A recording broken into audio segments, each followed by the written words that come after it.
اس نے میرے حضور کے دین کو ذریعہ بیس بنا لیا. صبح بھی بیسیں، شام بھی بیسیں. کریم محبوب علیہ الصلوۃ والسلام نے جو طائف میں روڑے کھائے تھے وہ اس لیے کہ امت بیٹھ کے بیسے کرے. اس لیے امام علی مقام نے سارا گھرانہ کربلا میں دے دیا کہ تم بیسیں کرو. عمل کب کریں گے؟ کرو بیس، صبح بھی کرو، ہر بندہ کرے، مولوی بھی کرے، مفتی بھی کرے، مناظر بھی کرے. اور چلو علماء تو کبھی الہ کلمت الحق کے لیے کوئی گفتگو کر بھی لے. ہر چوک چوراہے میں بیس، ہر جگہ مناظرہ. خدا را بلا ضرورت تو چھوڑ دے، بلا وجہ تو چھوڑ دے. کبھی تو مان کر چلنے کا مزاج بنا لے، کبھی تو قبول کر لے. یا رسول اللہ رضیت باللہ ربا وبالاسلام دینا وبسیدنا ومولانا محمد نبی و رسولا. حضور بڑے راضی ہیں کہ اللہ ہمارا رب ہے، اسلام ہمارا دین ہے، آپ ہمارے نبی ہیں. حضور ہم بڑے ہی راضی ہیں، ہم پر کرم نوازی ہو جائے. حضور نے فرمایا عمر بیٹھ جا، اللہ تیرے اوپر رحم فرمائے.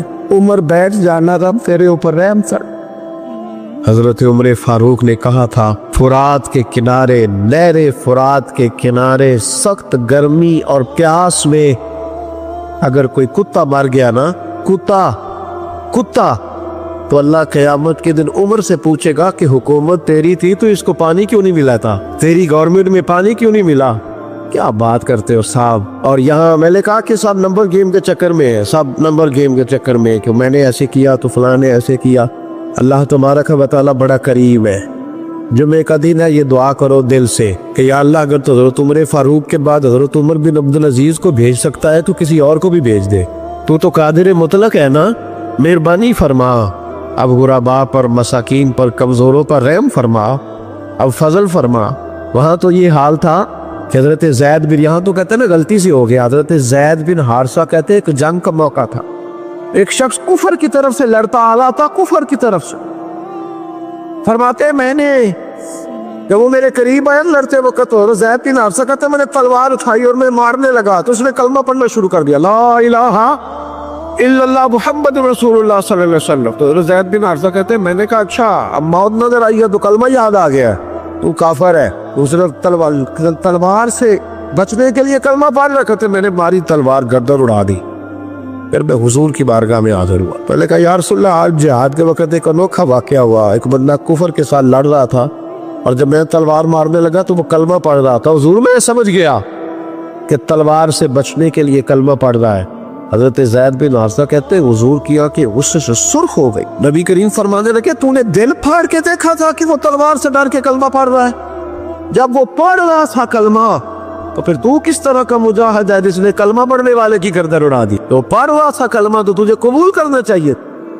میرے بھائی یہ بڑا محتاط معاملہ ہے، لیکن مسئلہ یہ ہے کہ یہ کچھ دنوں تک یہ باتیں رہتی ہیں، پھر آہستہ آہستہ میری آنکھوں سے بھی رخصت ہو جائے، آپ کی نظروں سے بھی رخصت ہو جائے گی. لیکن وہ دو بیٹیاں ساری زندگی نہیں بھلا سکتی، ان کے لیے تھوڑا سا مشکل ہے. ان پر جو طوفان تیزی سے گزرا ہے نا، گزرا تو چند منٹوں میں ہے لیکن صدیوں تک اس کی گونج رہے گی، صدیوں تک. اللہ تبارک و تعالیٰ کوئی فضل کرتے. اب تو ہم دعاؤں والی جگہ پہ آ گئے ہیں کیونکہ میری قوم تو انویسٹر ہے نا، انسان کی میری قوم انویسٹر ہے، وہ انویسٹ کرتی ہے ان لوگوں، ان کو لاتی ہے، بناتی ہے، خرچے کرتی ہے، پوسٹر چھاپتی ہے، شرم نہیں آتی، حیا نہیں آتی، ایسے لوگوں کو لاتی ہے. اب پھر کیا مطلب بات کی جائے. اور میں نے اس وقت بھی کہا تھا، پھر کہتا ہوں اور بابانگے دوہل کہتا ہوں کہ نمبر پلیٹیں بدلنے سے گاڑیاں ٹھیک نہیں ہوتی، نمبر پلیٹیں بدلنے سے گاڑیاں ٹھیک نہیں ہوتی. گاڑی کا انجن بدلنے سے پھر ہی اس کا دھواں ختم ہوتا ہے. نمبر پلیٹ بدل کے چہرے وہی، باتیں وہی، کام وہی، یہ کس طرح صحیح ہو سکتا ہے؟ یہ تو نظام اس وقت ٹھیک ہو جائے جب اندر سے بولیے انجن بدلے جائے، تب یہ معاملات صحیح ہوں گے. بس دعا کرو جمعے والے دن اللہ اپنی خاص رحمت فرمائے. بہرحال آمدہ برسر مطلب حضرت ابو بردہ رضی اللہ تعالیٰ عنہ حاضر خدمت ہوئے. عرض کیا یا رسول اللہ صلی اللہ تعالیٰ علیہ وسلم، حضور کوئی کام بتائے مجھے، میں کروں تو میری دنیا بھی بن جائے آخرت بھی بن جائے، کوئی کام بتائے، کوئی حکم. آپ فرماتے میری جیب میں پیسے بھی تھے. حضور کہتے تو میں کنواں بھی کھدوا دیتا. سرکار فرماتے تو میں کسی مسجد کی جگہ میں وسعت بھی کر دیتا. کوئی حکم بتائے تو کہتے حضور نے عجیب حکم بتایا. فرمایا اعزل الاذى عن طریق المسلمین فرمایا ابو بردا اگر تو نے نفع والا کام کرنا ہے نا جس سے تیری دنیا بھی بنے اور آخرت بھی بنے، تو فرمایا جب تو رستے میں چل رہا ہو نا تو جو چیزیں کسی کو تکلیف دینے والی ہو وہ رستے سے اٹھاتا جایا کر۔ وہ چیزیں رستے سے مشکل کام ہے، خاصا مشکل ہے نا جی، رستے سے چیزیں اٹھاتے جایا کر۔ یہ وہ کام ہے جس سے تیری دنیا بھی بنے گی اور تیری آخرت بھی بنے، تجھے نفع ملے گا۔ تکلیف دینے والی چیزیں رستے سے اٹھا۔ حضرت خواجہ نظام الدین محبوب الہی رحمۃ اللہ علیہ کا ایک مرید آیا کہنے لگا حضور لوگ بڑا تنگ کرتے، اب میں بھی تنگ ہی کروں گا۔ ہمارا دعویٰ ہے نا کہ میں اچھے کے ساتھ اچھا ہوں اور برے کے ساتھ یہ کوئی کمال کی بات ہے، برے کے ساتھ تو سارے ہی برے ہوتے ہیں، اچھے کے ساتھ تو سارے ہی۔ کمال تو یہ ہے کہ میں اچھے کے ساتھ بھی اچھا ہوں اور برے کے ساتھ بھی اچھا ہوں، یہ کمال ہے۔ یہ کائے کا کمال ہے کہ جس طرح کا وہ اس طرح کا، یہ کوئی کمال نہیں میرے بھائی۔ حضرت جناب خواجہ صاحب رحمۃ اللہ علیہ سے حضرت محبوب الہی سے وہ مرید کہنے لگا حضور آپ ہمیشہ درگزر کی باتیں سناتے ہیں، لوگ تنگ کرتے، اب میں نے فیصلہ کر لیا ہے کہ جو میرے رستے میں کانٹے بچھائے گا میں بھی اس کے رستے میں کانٹے بچھاؤں گا۔ تو آپ فرمانے لگے بیٹا نہیں، کوئی کانٹے بچھائے تو کانٹے اٹھا لیا کر۔ اس نے کہا حضور نہیں میں نے بھی کانٹے بچھانے ہیں۔ تو آپ فرمانے لگے آدھی سڑک پہ تو نے بچھا دیے، آدھی پہ اس نے بچھا دیے، تو جتنے لوگ گزرے گے سب کے پیر زخمی ہو جائیں گے، تو سارا روڈ کانٹوں سے بھر جائے گا۔ کوئی اٹھانے والا بھی تو ہونا چاہیے، کوئی کانٹے چلنے والا بھی ہونا چاہیے، کوئی ایسا شخص موجود ہو جو رستوں کے کانٹے اٹھائے۔ میرے بھائی راہ کے ہم پر حقوق ہے، رستے کے ہم پر۔ نبی پاک صلی اللہ علیہ وسلم نے رستے میں بیٹھنے پہ منع کیا، لیکن فرمایا اگر بیٹھنا ہے تو تمہیں 5 کام کرنے پڑیں گے۔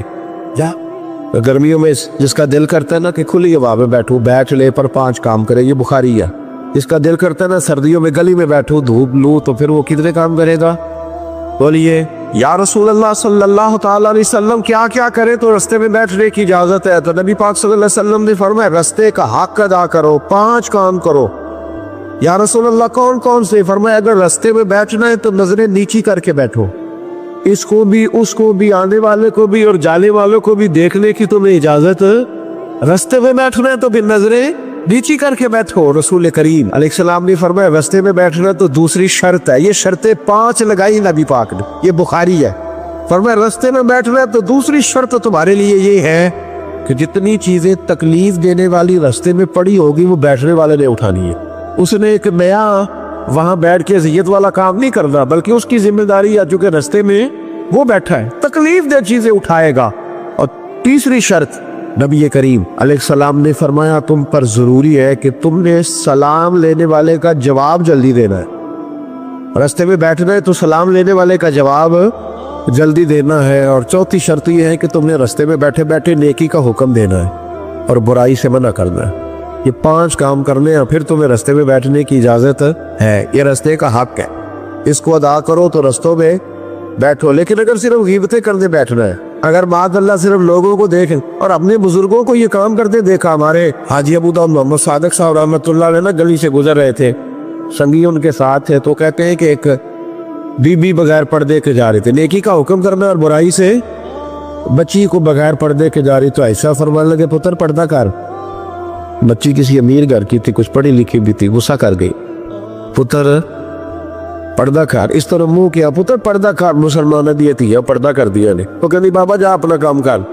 ایسا فرمانے نے پتر میں کام بھی لگا، دے رہا ہی کام بھی صبح شام، میں کام بھی لگا اور بڑھے بارے میں اور کی کرنا ہے دینا صبح شام کام یہ جڑا بندہ کام کرے وہ چنگا دسنا، جڑا چنگا کرے وہ استقامت دی دعا کرنا، میں کام ہی لگا ہوا، میری ڈیوٹی یہی ہے۔ تو بچی مسکرا پڑی، کہنے لگی بابا دیا تو جواب ہے، پر تیرے لفظوں میں مٹھاس بڑی ہے۔ اس نے اسی وقت نقاب کر لیا، رستے میں بیٹھنا ہے تو رستے کا حق بھی ادا کرنا ہے، ڈیوٹی کر لی ہے، ایسے تھوڑی ہے کہ راہ میں بیٹھ جائے۔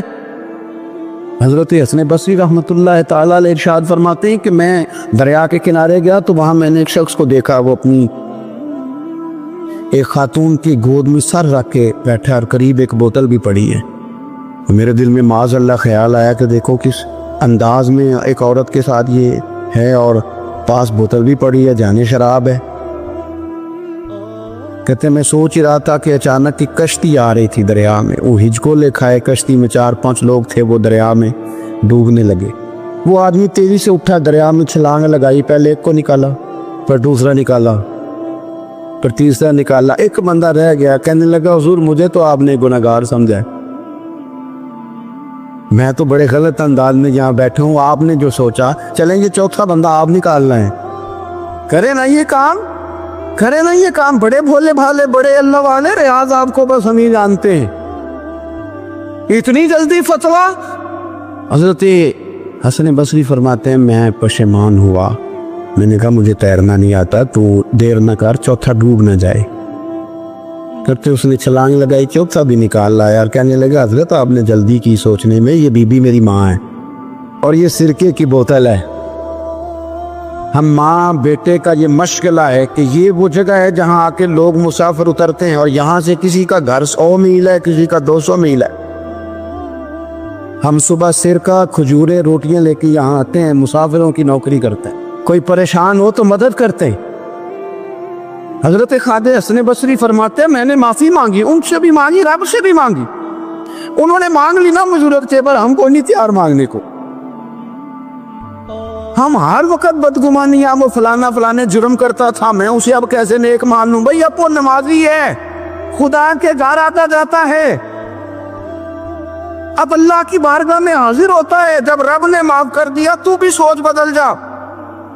ہم لوگ الجھ گئے ہیں، بہت بڑے قیدی ہیں اپنے آپ کی، بڑے قیدی ہیں، سارا دن اپنی خواہشات کی تکمیل میں بھاگے رہتے، بڑے بڑے سونے نوجوان، میں ان پہ تنقید نہیں کرتا، مجھے ان پہ ترس آتا ہے، کہ میں رات کے اندھیروں میں انہیں ٹیلی فون لے کے چوکوں میں کھڑے دیکھتا ہوں تو مجھے رحم آتا ہے، میں کہتا ہوں دیکھو نفس کی خواہش کے پیچھے یہ کیا مثلاً آخر کیا ہے اس میں، ایک عورت کے پیچھے تباہ کر دیا اپنے آپ کو، یعنی زیادہ سے یہ کوئی مقصود ہے، یہ کوئی مقصد حیات ہے جس کو مقصد بنا لی ہے۔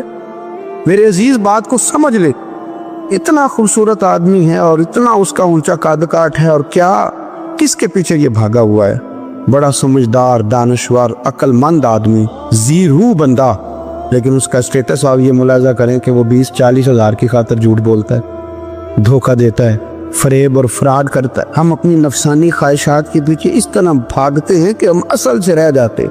میری باتوں کی سمجھ آ رہی ہے آپ حضرات؟ تھوڑا تھوڑا کر کے ایک ایک کر کے ان کی باتیں کم مانے۔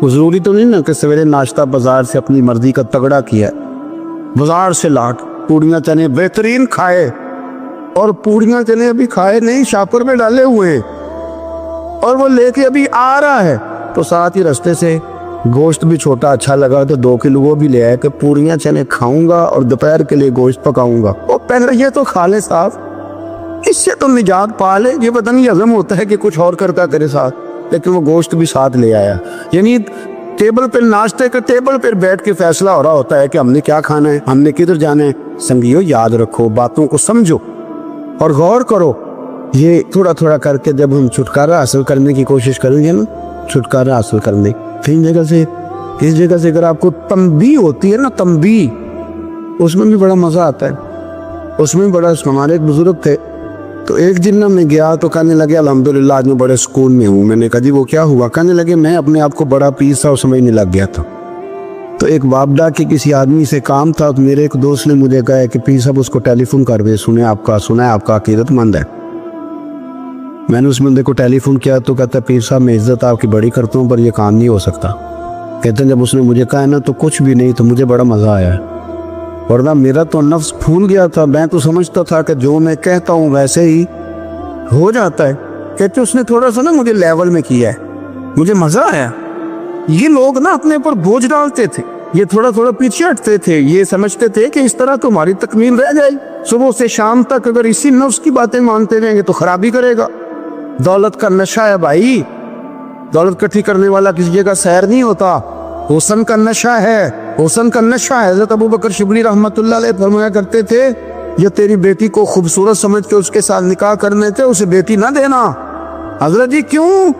فرمایا حسن تو تھوڑے دن کے بعد ختم ہو جائے گا، پھر وہ اس کی قدر نہیں کرے گا، وہ تو کہیں اور منہ مارتا پھرے گا۔ حضرت ابوبکر شبلی رحمۃ اللہ تعالی علیہ کی بیٹی خوبصورت تھی، ایک نوجوان کہنے لگا میرا نکاح کر دیں، آپ فرمانے لگے پتر پہ 1 مہینے کے بعد آنا کر دوں گا، بڑی موٹی تازی خوبصورت صاحبزادی۔ تو حضرت نے اسے دوائی کھلائی، اسے پخانے لگ گئے، جو پخانا کرتی ایک مٹکے میں سنبھال دیتے۔ تھوڑا وقت گزرا تو وہ ہڈیوں کا پنجر بن گئی مہینے بھر میں، دست اتنے آیا کہ کمزور ہو گئی۔ حضرت ابوبکر شبلی ایک مہینے کے بعد نوجوان کو بلایا، فرمایا ادھر آ تیرا نکاح کرو۔ بچے دکھائی تو وہ کمزور بستر پہ پڑی، فرمایا شادی کرنے لگا اسے نہیں میں نے کرنی۔ فرمایا یہ وہی ہے؟ کہنے لگا جی نہیں۔ فرمایا تو کہتا تھا مجھے عشق ہے، کدھر گیا تیرا عشق؟ کہنے لگا حضرت صاحب آپ کیسی بات کر رہے ہیں؟ فرمایا ادھر آ۔ پھر وہ مٹکا جس میں گند رکھا تھا وہاں لے گئے، فرمانے لگے تیرا اس کے ساتھ عشق تھا، یہ ہے تیرا عشق۔ فرمایا اسے تو میں 4 دن روٹی کھلاؤں گا پھر تندرست ہو جائے گی، لیکن میں دیکھنا چاہتا تھا کہ تو میری بیٹی سے پیار کرتا ہے یا اس کے چہرے پہ آنے والی کچھ وقت کے لیے سرخی سے پیار کرتا ہے، اس لالی سے پیار کرتا ہے جو جوانی کے وقت بچوں اور بچیوں پہ آتی ہے۔ کس چیز کے دل دادا؟ یعنی کیا مطلب؟ نفس کی غلامی، سراسر غلامی، اور پلٹ پلٹ کے خواہ بڑے بڑے سیانے بندے چھوٹی سی خواہش کے لیے۔ بڑا سمجھدار آدمی، بڑا سیانا بندہ۔ میں ایک بڑے بزرگ عالم تھے، میں ایک دفعہ ملنے گا تو پائے پکا رہے تھے، خود پائے پکا رہے تھے، تو وہ بڑے پیار کی بات ہوتی ہے نا، تو تامت باندھی ہوئی اور بڑی جناب خستہ حالی، اور وہ پائے پکا رہے ہیں۔ تو میں نے ان سے کہا، میں نے کہا حضرت جی پائے تو کسی اور نے بھی پکا لینے تھے، آپ بخاری لے کے بیٹھتے، چلو میری طرح کا کوئی بندہ آپ سے استفادہ بھی کر لیتا۔ اب پائے آپ لائیں گے، پھر پکائیں گے، پھر آپ کھائیں گے، تو یہ تو 24 گھنٹے آپ کسی کام میں گزر جائیں گے۔ تو یہ ایک چھوٹی سی خواہش کے لیے، میں کسی چیز کو حرام نہیں کہہ رہا، قرآن پاک کی جو آیت پڑھی ہے صرف اس کی تفسیر آپ کے سامنے عرض کرتا ہوں۔ ہماری خواہشات ماں پالتی ہے، آپ کو نہیں پتا کتنے دکھ سہتی ہے۔ میں ان ماؤں کو جانتا ہوں جو بیٹے کے حصوں کی مار بھی اس کے ابے سے کھاتی ہے، مار کھاتی ہے وہ۔ ایک خاتون ایک کان سے سنتا نہیں، میرے پاس ایک دفعہ آئی، کہنے لگی 60 لگ گئی سی، کوئی دعا کر دے یا کوئی وظیفہ پر، ڈاکٹر کہتے ہیں ٹھیک نہیں ہو سکتے۔ میں نے کہا باجی صحیح بتاؤ مسئلہ کیا ہے؟ کہنے نہیں کچھ بھی نہیں، مسئلہ کیا ہونا ہے، پتر غلط نکل آیا ہے، اس کا باپ روز مارتا ہے، میں آدھی گئی تو اس نے ایک تھپڑ میرے کان پہ مار دیے، پردہ پھٹ گیا۔ مائیں مار کھاتی ہے، لیکن وہ پتر جس کو بڑی محنت سے پالا ہے وہ جوان ہوتا ہے تو اماں سے کہتا ہے تجھے چھوڑ دینا ہے، پر جس لڑکی سے میرا ٹیلی فون پہ رابطہ ہے اسے نہیں میں نے چھوڑنا، وہ نہیں چھوڑ سکتی، ہر شے کچل جاتا ہے وہ۔ اماں کبھی بلیٹ کے رات کو سوچتی ہے کہ یہ تو میری کل کمائی تھی، میں تو آلویز کے حصے کے تھپڑ اپنی گالوں پہ برداشت کر رہی ہوں، تو یہ کدھر گیا؟ اردشیر نام کا بادشاہ تھا، حضرت محدث ابن الجوزی آج سے کچھ 700 سال پہلے لکھتے۔ اردشیر بادشاہ بڑا خوبصورت تھا، جوان تھا، بڑا عقل مند تھا، اس نے اس طرح کے قریب کی ساری ریاستوں پہ قبضہ کر لیا، بڑا عقل مند زیرک تھا، قبضہ ہو گیا۔ ایک بادشاہ بڑا سخت تھا، اس کے ساتھ جب پنجہ آزمائی ہوئی تو اردشیر کہتا ہے اس پہ میرا قبضہ نہیں ہو رہا تھا، اور جب ہم نے ساری ریاستوں نے مل کے اس پر حملہ کیا تو ایک قلعے کے اندر قلعہ بند ہو گیا۔ اردشیر بڑا خوبصورت آدمی تھا، بڑا سمجھدار تھا، تو وہ بادشاہ قلعہ بند ہو گیا، اس نے کہا نکلنا ہی نہیں، اب وہ اندر بند ہے، یک بار کی حملہ کیا تو وہ بڑا بڑا قلعہ تھا اس میں بند ہو گیا۔ اس بادشاہ کی نا جس پر حملہ کیا، اس کی بیٹی اچانک ایک دن قلعے کی دیوار پہ چڑھی تو اردشیر کے حسن و جمال کو دیکھا تو عاشق ہو گئی، اور اپنے ہی باپ کے خلاف اسے کہنے لگی کہ اگر تو میرے ساتھ شادی کا وعدہ کرے نا تو میں تجھے رستہ بتاتی ہوں حملہ کرنے کا۔ اس نے کہا میرا وعدہ رہا، تو رستہ بتا۔ اس نے رستہ بتایا اس لڑکی نے، اور بادشاہ نے حملہ کیا تو اس کا باپ قتل کیا، اس علاقے پہ قبضہ کیا شادی کے وعدے پر۔ ہاں نفسانی خواہش بندے کو اندھا کر دیتی، نہیں سمجھ آتی اس کو میں کدھر جانا، اندھا کر دیتی۔ حملہ کیا، اور جب اس لڑکی کو لے کے آیا نا اپنے محل میں، تو پہلے دن شادی کی پہلی رات تھی، تو بستر بچھایا کنیز نے، تو وہ کبھی کروٹ ادھر بدلتی کبھی ادھر بدلتی، تو بادشاہ کہنے لگا کیا ہے؟ کہنے لگی بستر میں کچھ ہے مجھے تکلیف دے رہی۔ اس نے چراغ جلائے اور جب بستر اٹھایا تو ایک اتنا سا دھاگا نکلا، دھاگے سے عموماً تکلیف نہیں ہوتی، تو اس نے کہا تو اتنی نرم و نازک کہہ کے دھاگا؟ کہنے لگی میرا باپ نا میرے ساتھ اتنا پیار کرتا تھا کہ روز میرا بستر بھی خود بچھاتا تھا، اور اس نے آلہ رکھا ہوا تھا، وہ ناپتا تھا کہ کوئی پایا اونچا نیچا تو نہیں، میری بیٹی کا بیلنس سوتے وقت خراب نہ ہو جائے، اور میرے لیے گوشت اور کپڑے بھی خود پسند کر کے لاتا تھا، کھانے پینے کا خود خیال کرتا تھا۔ اردشیر کہنے لگا اچھا تو اتنا پیار کرتا تھا، اور پھر تو نے اس کے ساتھ کیا کیا؟